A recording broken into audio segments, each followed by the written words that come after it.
ముక్తి బంధమో కన్న కలలన్నీ నెరవేర్చే తండ్రి వైతివో రెప్పచాటు కన్నీళ్ళే కష్టాలను మోసెరో తప్పులెన్ని ఉన్నాయో మన్నించి చేరదీయరో ఓర్వలేదు కలికాలం నాయి పయనం ఆపలేదు పలికిన నోరారా శరణం కాళ్ళు కాలిపోయినా సీమునెత్తురొచ్చినా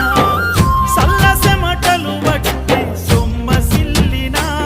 కనిపిస్తే చాలు అంటూ ఆ కలిని మరిచిపోతూ అయ్యప్ప నిన్ను చూడంతే కడుపు నిండదు ఎంత దూరం